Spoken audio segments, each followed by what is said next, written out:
This is take 2. The filming or the video just stopped or it froze. So I'm going to try again. Good afternoon. This is Parshat Toldot. I've entitled this The View from Above, How God Sees Us.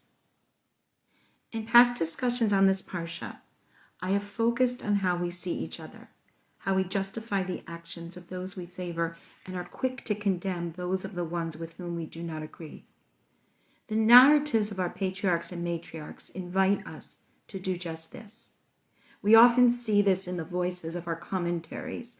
Specifically, sometimes it takes women, such as Nechama Leibowitz, Tamar Ross, Aviva Zornberg, and others, to remind us that we need to see and understand, as well as accept the challenge of nuances, to consider the gray areas between what one may call good or not good, and not default to the absolutes. As Aviva often challenges us, we need to go behind and underneath the actual words to fully comprehend the context of the words that we see and read. This year, when so much relating to what we see in each other is incredibly fraught on too many levels, I want to imagine what God sees in us from God's perch.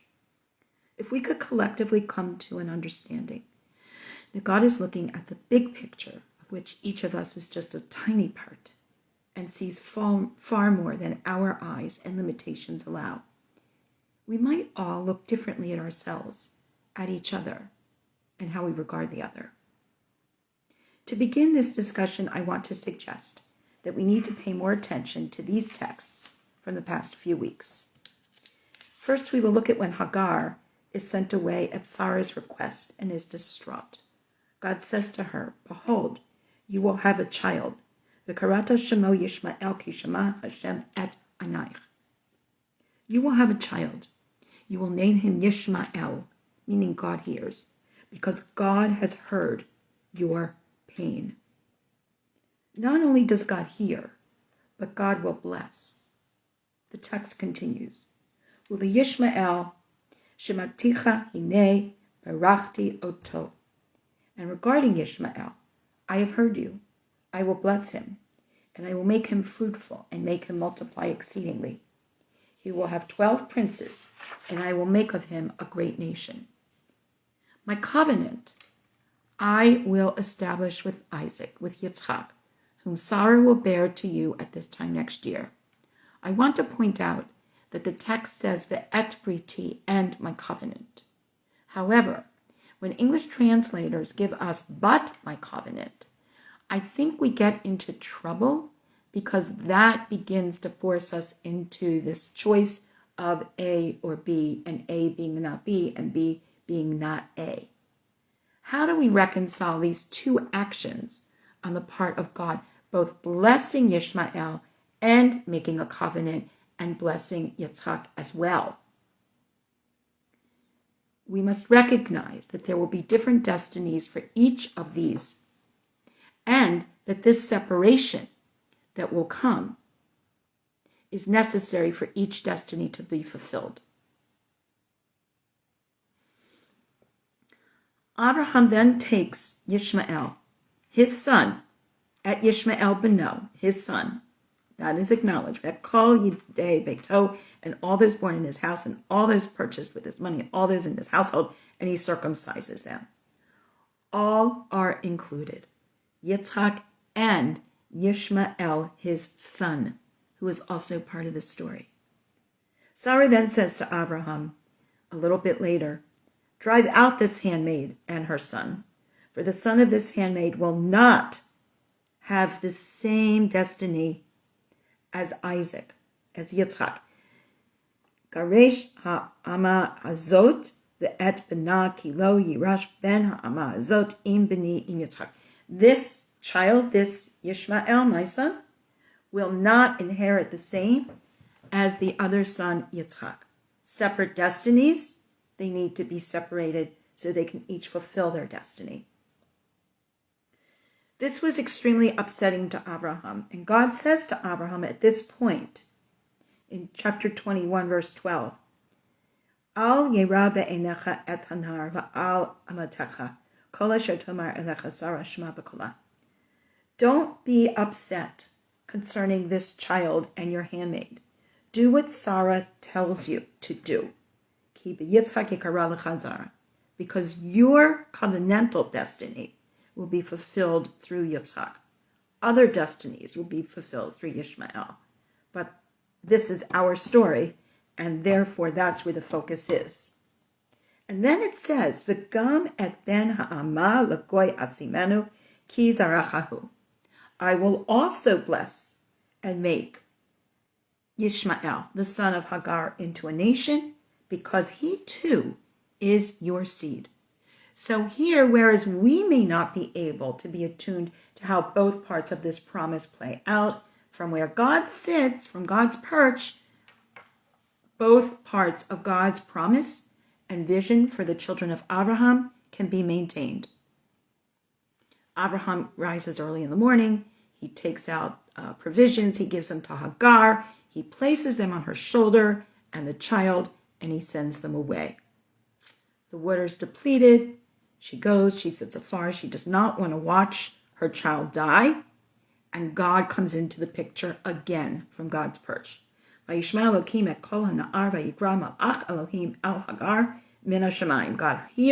the lad's voice, calls to Hagar from heaven, and says, what is troubling you?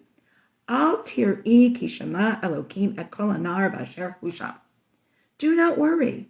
God has heard the lad's voice. God will bless you. From God's perch, God's fulfillment of this promise does not stand in contradistinction to the one for Yitzchak. Each one will have their destiny. So what do we see here? What does God see? We note the enmity between Sarah and Hagar.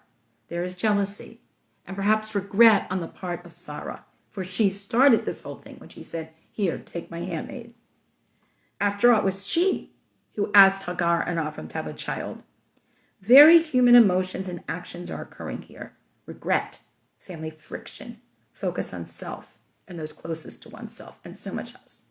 How can God possibly preserve the potential good and protect the destiny of all who are involved?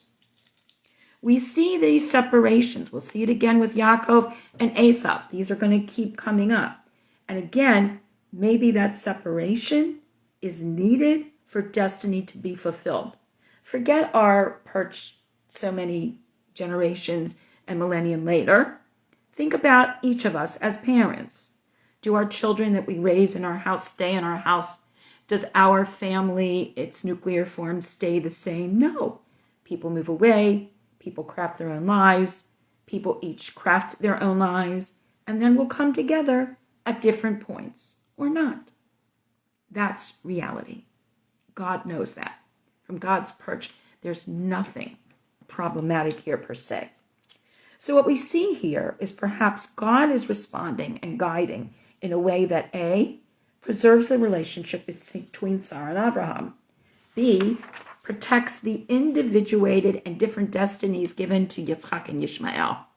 C, continues to consider that both of these sons of Abraham are in the story and under God's care. And D, acts above and beyond to compensate where human limitations fall short.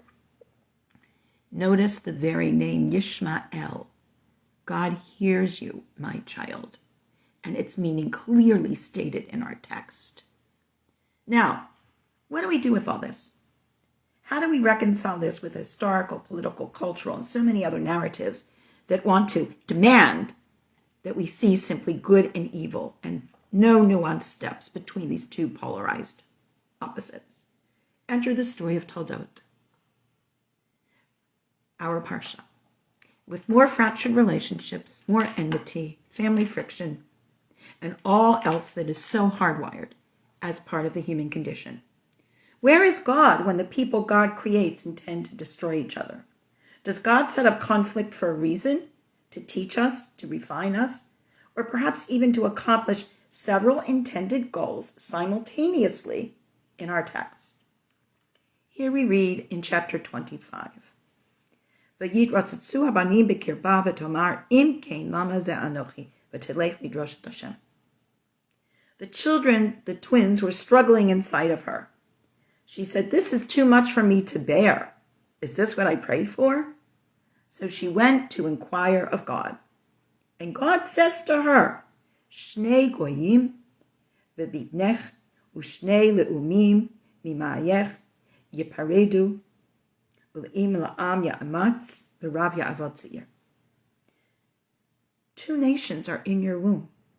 2 powers will diverge from each other the moment they come out of you. The upper hand will pass from one power to the other and back, and the elder and his descendants will serve the younger and his descendants. Her pregnancy reaches full term. There were twins. The first one emerges ruddy and full of hair, and so he is called Esav, completed, Asa. His brother then emerges with his hand grasping Esav's heel, and the second one is named Yaakov, connected to Akev, heel. Rivka gives birth to each of them. Now, watch the translation here and how it serves as an interpretation and can lead to a specific perspective, which may not necessarily represent the context or be behind or under the words. This is where I always say, beware of Rashi. I'm not being belligerent here or chas v'chalila, inappropriate. All I'm saying is that when Rashi or other interpreters, translators, such as Ibn Ezra, fill in the missing words for our benefit, they are representing a certain bias and a certain approach, and it's not the same as the text. When there are missing pieces in the text, I personally believe that is where we see the difference between God observing the big picture and us only seeing parts of it. Maybe the light is too bright. We can't see it all at the same time. So we're being protected, perhaps. The boys grow. Esav becomes an expert in, it says, Yodea Tza'id. Okay, now here's where your translation is tough. It says, in ensnaring his father. Is that what the word really says? It says he knows animals, ish sadeh. He's a man of the field. The Yaakov ish tam yoshevo halim. And Yaakov, the translation that some give you is guileless. Tam just means perfect, simple. And stayed in the tents. He was a mama's boy. We then learn Yitzchak loves Esav because perhaps Esav has in him certain characteristics that Yitzchak himself did not have. But the text is very clear. V'yahov Yitzchak et Esav ki tze'id b'piv. He loved Esav for the meat that was in his mouth, for the hunting that he did. By the way, that is the same word that the translator of this text wants you to take as being ensnaring, tricking, okay? The story continues. Esav's 40 years old. He marries Yehudit, the daughter of Be'eri, a Hittite, and Basmat, the daughter of Ilan Hittite. These were the wives that were spiritually Marat Ruach. They brought upset to Yitzhak and Rebecca. Now, again, English translation, or coming from various commentaries, spiritually rebellious. It says Marat Ruach. They brought them pain. Yes, you could say that being rebellious is bringing your parents pain, or the other way around. But again, we have to be very, very careful in looking at the whole story and what's going on. Later, as we get to chapter 27, Chav Zayin, Isaac grows old, Vayikin Kitzakan Yitzchak, Vatichena Einav, his eyes become dim, his eyesight, and he brings his eldest son, Esav, and he says to him, my son, and he says, here I am. And we know the story. He says, I've grown old. I don't know when I'm going to die. Please sharpen your weapons. Get this food together. Give me what I love to eat. Rebecca's listening. And of course, she sends Yitzhak out. And Yitzhak says, but wait a minute. My father is not a dummy. He's going to notice that my skin is not the skin of Esav. And Rebecca gives him this elaborate plan and says, do what I am telling you to do. Your sin will be on me. Now, these are very strange actions and strange instructions. How do we account for God guiding our strange actions and initiatives? Why do we even undertake them? He goes to his father and he says, "Father, I'm here." And the father says, who are you, my son? Mi ata b'ni. Who are you, my son? And Yaakov answers, Anochi Esau. And of course, the translators want us to say, it is me, Esau. Did, and separate them so as to make him not telling less than the truth. But let's say that he's telling less than the truth. Let's say that pivots the story in a certain direction that will lead to this separation so that they can each follow their own destinies. Yitzchak has his suspicions. How did you do this so fast? The voice is the voice of Yaakov. The hands are the hands of Esau. He's very confused. And Yaakov plays on this. So let's consider what God sees in this scenario. Clearly, there are different actions with opposing motivations. We could easily place into the categories of good and bad, as many choose to do. However, from whose perspectives are these actions judged to be one or the other? If one says that things worked out the way they're supposed to, and we'll see this as we go through Bereshit with Yosef also rising to the second highest position in the Egyptian pyramid, then we say, oh, this is all God acting behind the scenes. But wait a minute. As Ramchal and others would teach us, we need to remember that God creates the human being with bechira chafshit, with free choice. So do we want to obliterate the use of that choice here, which is taking away a very human element that we need to account for in our narratives? To help us a bit to unpack such complicated and interwoven perspectives, Rabbi Lord Jonathan Sachs, Zichron Shalom, taught as follows. There is a midrashic tradition that is more happy to paint Esau in dark colors, but there is also a counter tradition that sets him in a more positive light. That is the one we're going to explore here. First, Esau is blessed by Yitzchak, just as Yishmael and Yitzchak were both blessed by Abraham. In fact, the blessing came true long before Yaakov's blessing did. The Torah emphasizes this point. There are the kings of Edom, who are the descendants of Esau, who ruled before any king reigned over Israel. In Bereshit chapter 36, verse 31, we read, Esau's descendants were settled in their land, while Yaakov and his children were still enduring exile. This is further emphasized later when Moshe commands the Israelites, do not hate an Edomite, again, the descendants of Esau, for he is your brother. And in Devarim, chapter 23, verse 8, God also commands the people, you are about to pass through the territory of your brothers, the descendants of Esau, who live in Seir. They will not be afraid of you, but be very careful. Do not provoke them to war, for I will not give you any of their land, not even enough to put your foot on. I have given Esau the hill country of Seir as his own. One of the foci that I really want to keep using and come back to is that in our good versus bad mentality, there has to be a winner and a loser and somebody who's right and somebody who's wrong.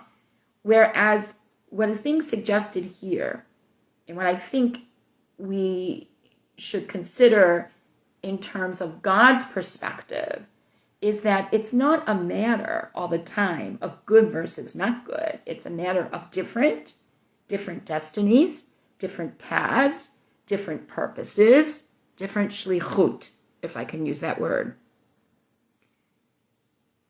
In this text, in Devarim, we're taught Esau's children and their territorial integrity were to be respected. This, too, is part of God's plan. The sages admired Esau's intense love and devotion towards Yitzchak. As Rabban Shimon ben Gamliel said, no man ever honored his father as I honored mine. But I found that Esau honored his father even more than I honored mine. To continue with some of the texts that Rabbi Sachs wants us to consider in this discussion, the Zohar states, no one in the world honored his father as much as Esau honored his. The result of all of this is significantly different in terms of giving us a nuanced portrait of Esau, the son that Yitzhak preferred and loved. Rabbi Eliyahu Gaon comments as follows on the verse. But Esau I hated. How do we do the calculus that brings that in? This refers to a peripheral part of Esau, but the essential part of him, his head, gets the same honor as the patriarchs. It is for this reason that the man of truth and integrity, cast as Yaakov, said on his reunion with Esau, I have seen you, and it is like seeing the face of God.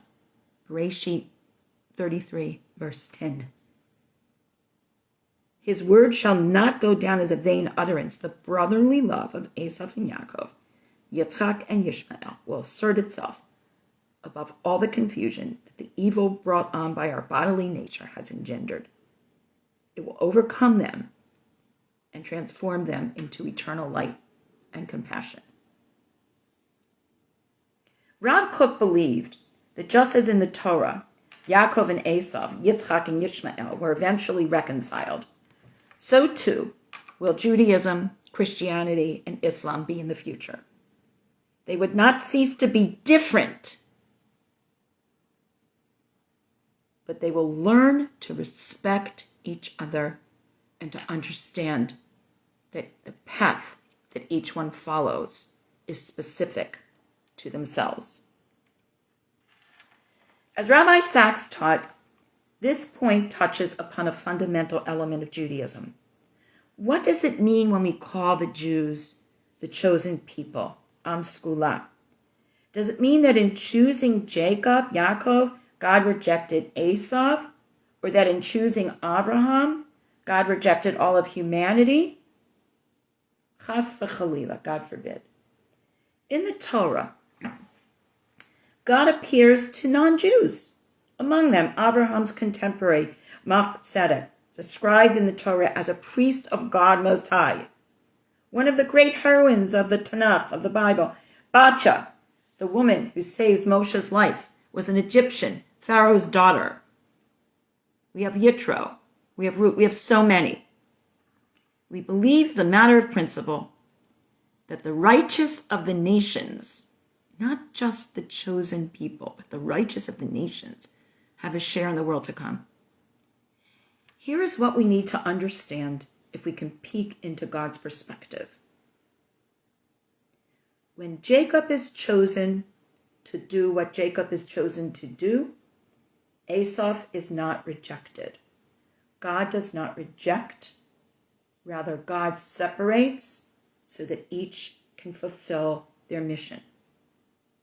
From God's point of view, we all have our place.